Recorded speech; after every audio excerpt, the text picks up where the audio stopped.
MDH ಜನ ಮಸಾಲಾ. ಈಗ ಕಡಲೆ ಇರಲಿ, ಹಲಸಂದೆ ಬೀಜ, ಕಪ್ಪು ಕಡಲೆ ಅಥವಾ ಬಿಳಿ ಕಡಲೆ, ಎಲ್ಲವೂ ಸ್ವಾದಿಷ್ಟವಾಗುತ್ತೆ. ಇನ್ನು ಮಳೆ ಸುದ್ದಿಗಳನ್ನ ನೋಡುವುದಾದ್ರೆ ಬಾಗಲಕೋಟೆ ಜಿಲ್ಲೆಯಲ್ಲಿ ನಿರಂತರವಾಗಿ ಮಳೆ ಸುರಿತಾ ಇದೆ. ಇದರಿಂದಾಗಿ ರೈತರಿಗೆ ದೊಡ್ಡ ಸಂಕಷ್ಟವೇ ಎದುರಾಗಿದೆ. ಫಸಲಿಗೆ ಬಂದಿದ್ದ ಬೆಳೆ ಮೇಲೆ ಮಳೆರಾಯನ ವಕ್ರ ದೃಷ್ಟಿ. ಗೋವಿನ ಜೋಳ, ಈರುಳ್ಳಿ, ಹೆಸರುಕಾಯಿ ಬೆಳೆ ಹಾನಿಯಾಗಿದೆ. ಗಿಡದಲ್ಲೇ ನೆನೆದು ಹಾಳಾಗ್ತಾ ಇದೆ ಹೆಸರುಕಾಯಿ. ಉತ್ತಮ ಲಾಭದ ನಿರೀಕ್ಷೆಯಲ್ಲಿ ಇದ್ದಂತಹ ರೈತರು ಇದೀಗ ಕಂಗಾಲಾಗಿದ್ದಾರೆ. ಗಮನಿಸ್ತಾ ಇದ್ದೀರಿ ಯಾವ ರೀತಿಯಾಗಿ ಮಳೆಯಿಂದಾಗಿ ಬೆಳೆ ಹಾಳಾಗಿದೆ ಅಂತ ಹೇಳಿ. ಸಾಲ ಸೋಲ ಮಾಡಿ ಬೆಳೆ ಬೆಳೆದಿರ್ತಾರೆ, ಒಳ್ಳೆ ಫಲದ ನಿರೀಕ್ಷೆಯಲ್ಲಿ ಇರ್ತಾರೆ, ಒಳ್ಳೆ ಬೆಲೆಯೂ ಕೂಡ ಸಿಗುತ್ತೆ ಅನ್ನೋ ನಿರೀಕ್ಷೆಯಲ್ಲಿ ರೈತರಿರ್ತಾರೆ. ಆದರೆ ಮಳೆರಾಯನ ವಕ್ರ ದೃಷ್ಟಿಯಿಂದ ಇದೀಗ ಹೊಲದಲ್ಲೇ ಬೆಳೆ ಸಂಪೂರ್ಣವಾಗಿ ನೀರ್ಪಾಲಾಗಿದೆ. ಎಲ್ಲ ಮುಳುಗಿ ಹೋಗಿದೆ. ರೈತರ ಬದುಕು ಕೂಡ ನೀರಿನಲ್ಲಿ ಕೊಚ್ಚಿ ಹೋಗಿದೆ. ಈಗಾಗಲೇ ರೈತರು ಅಧಿಕಾರಿಗಳ ವಿರುದ್ಧ, ಕೃಷಿ ಅಧಿಕಾರಿಗಳ ವಿರುದ್ಧ ಆಕ್ರೋಶವನ್ನು ಕೂಡ ವ್ಯಕ್ತಪಡಿಸಿದ್ರು. ಮಾತನಾಡಬೇಕಿದ್ರೆ ಯಾರು ಬಂದು ನಮ್ಮ ಕಷ್ಟ ಕೇಳ್ತಾ ಇಲ್ಲ, ಏನಾಗಿದೆ ಅಂತ ಹೇಳಿ ಅಂತ. ಇನ್ನು ಮಳೆಯ ಆರ್ಭಟಕ್ಕೆ ಗದಗ ಜಿಲ್ಲೆಯ ರೈತರು ಕೂಡ ಕಂಗಾಲಾಗಿದ್ದಾರೆ.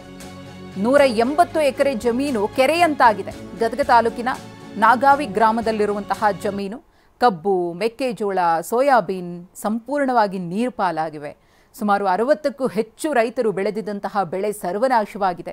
ಅವರ ಬದುಕು ಕೂಡ ಇದೀಗ ಕತ್ತಲಾಗಿದೆ.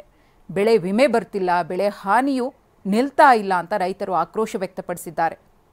ಸಾಲ ಸೋಲ ಮಾಡಿ ಬೆಳೆ ಬೆಳೆದಿರ್ತಾರೆ, ಆದರೆ ಇದೀಗ ಮಳೆಯಿಂದಾಗಿ ಎಲ್ಲವೂ ಕೂಡ ಹಾಳಾಯಿತು ಅನ್ನೋ ಗೋಳು ರೈತರದ್ದು.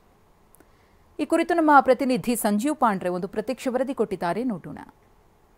ಗದಗ ಜಿಲ್ಲೆಯಲ್ಲಿ ನಿರಂತರವಾಗಿ ಸುರಿಯುತ್ತಿರುವ ಮಳೆ ರೈತರ ಜೀವವನ್ನೇ ಹಿಡ್ತಾ ಇದೆ. ಯಾಕೆಂತಂದರೆ ನಿರಂತರ ಮಳೆಗೆ ರೈತರ ಹಲವಾರು ಬೆಳೆಗಳು ಸಂಪೂರ್ಣ ನೀರಲ್ಲಿ ಮುಳುಗಿ ಹೋಗಿವೆ. ಈಗ ನೋಡ್ಬೋದು, ನಾವು ಗದಗ ತಾಲೂಕಿನ ನಾಗಾವಿ ಗ್ರಾಮದ ಬಳಿ ಇದ್ದೀವಿ. ಇಲ್ಲಿ ಸುಮಾರು ರೈತರು ಹೇಳೋ ಪ್ರಕಾರ 180 ಎಕರೆ ಇದು ವಿಸ್ತೀರ್ಣದಲ್ಲಿರುವಂಥ ಜಮೀನು. ಸುಮಾರು 50ರಿಂದ 60 ರೈತರಿಗೆ ಸೇರ್ಪಟ್ಟಂಥ ಈ ಜಮೀನು. ಇಲ್ಲಿ ಕಬ್ಬು ಆಗಿರ್ಬೋದು, ಗೋವಿನ ಜೋಳ, ಏನು ಸೋಯಾಬೀನ್ ಸೇಕರಣೆ ಹಲವಾರು ಬೆಳೆಗಳನ್ನು ಇಲ್ಲಿ ರೈತರು ಬಿಟ್ಟನ್ನು ಮಾಡ್ತಾರೆ. ಆದರೆ ಧಾರಾಕಾರ ಮಳೆ ಹೊಡೆದರೆ ಇದು ರೈತರ ಜಮೀನು ಸಂಪೂರ್ಣ ಕೆರೆಯಾಗಿ ಮಾರ್ಪಡುತ್ತೆ. ಹೀಗಾಗಿ ಪ್ರತಿ ವರ್ಷವೂ ಕೂಡ ನಮ್ಮ ಜಮೀನುಗಳು ಹಾಳಾಗ್ತಿದ್ದೇವೆ.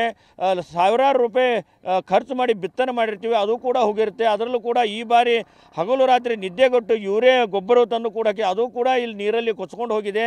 ಈ ಭಾಗದಲ್ಲಿ ನೋಡೋದು ಗೋವಿನ ಜೋಳ ಸಂಪೂರ್ಣ ನೀರಲ್ಲಿ ಮುಳುಗಿ ಹೋಗಿಬಿಟ್ಟಿದೆ. ಯಾಕೆಂತಂದರೆ ಪ್ರತಿ ಬಾರಿ ಕೂಡ ಏನು ಬೆಳೆ ವಿಮೆ ಕೂಡ ಇಲ್ಲಿ ನಾವು ತುಂಬ್ತೀವಿ, ಆದರೆ ಬೆಳೆ ವಿಮೆ ಕೂಡ ಒಂದು ಬೆಳೆಗೆ ಬೆಳೆ ವಿಮೆ ಕೂಡ ಬರ್ತಾ ಇಲ್ಲ. ಹೀಗಾಗಿ ಸರ್ಕಾರ ಪ್ರತಿ ವರ್ಷವೂ ಕೂಡ ನಾವು ಸರ್ಕಾರಕ್ಕೆ ಮನವಿ ಮಾಡ್ತೀವಿ. ಸರ್ಕಾರದ ಯಾವ ಕೃಷಿ ಇಲಾಖೆ ಅಧಿಕಾರಿ ಆಗಿರ್ಬೋದು, ಕಂದಾಯ ಇಲಾಖೆ ಆಗಿರ್ಬೋದು, ಯಾರೊಬ್ಬರು ಬಂದು ಇಲ್ಲಿ ಪರಿಶೀಲನೆ ಮಾಡಲ್ಲ. ಹೀಗಾಗಿ ನಾವು ಈ ಭಾಗದ ಸುಮಾರು ಒಂದು 50ರಿಂದ 60 ರೈತರಿಂದಿದ್ದೀವಿ. ಸಾಕಷ್ಟು ಸಂಕಷ್ಟದಲ್ಲಿದ್ದೀವಿ. ನಮ್ಗೆ ಸಾಕಷ್ಟು ಬೆಳೆ ಹಾನಿ ಆಗಿದೆ.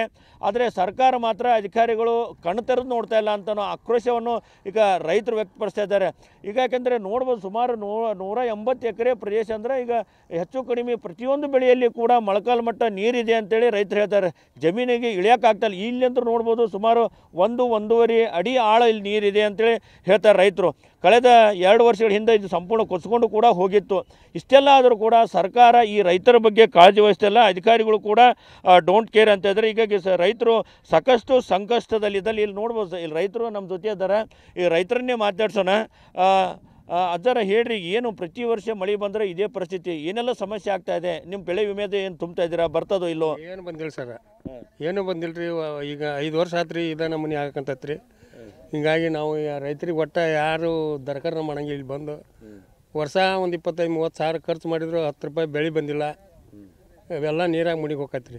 ಎಷ್ಟು ಎಕರೆ ವಿಸ್ತಾರ ಇದು 180 ಎಕರೆ ರೀ. ಒಟ್ಟ ಎಷ್ಟು ರೈತರ ಈಗ ಒಂದು 100 ರೈತರು ಇದ್ದಾರೆ ಸರ್. ಇಷ್ಟು ಮಂದಿ ಇದೆ, ಎಲ್ಲರೂ ಲಾಸ್ ರೀ. ಬೆಳೆ ಮತ್ತು ತುಂಬಿದ್ರು ಅವರು ಒಟ್ಟ ಕಟ್ಟಲ್ರಿ. ಹೊಳ್ಳಿ ನಮಗೇನು ಕಳಿಸಿಲ್ಲ, ಬೆಳೆ ಹಾನಿ ಹಾಕಿಲ್ಲ.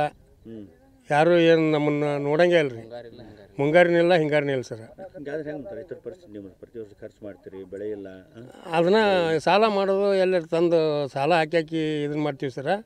ಏನು ಅವರು ನೋಡಂಗಿಲ್ಲ, ಹಂಗೆ ಮುಣಿಗೆ ಹೋಗುದ್ರಿ. ಕ್ಯಾಮ್ರಾಮನ್ ಶಂಭು ಜೊತೆ ಸಂಜೀವ್ ಪಾಂಡ್ರೆ, TV9 ಗದಗ್. ವಾಹ್, ಯಾಕೆ ಈಗ ಬಂತ ಸ್ವಾದ? ಖಂಡಿತ ಈಗ ಬಂತು ಅಸಲಿ ಸ್ವಾದ. MDH chunky chaat masala life ಅಲ್ಲಿ ಅಸಲಿ ಸ್ವಾದ ತರುತ್ತೆ. ಅಸಲಿ ಮಸಾಲ, MDH.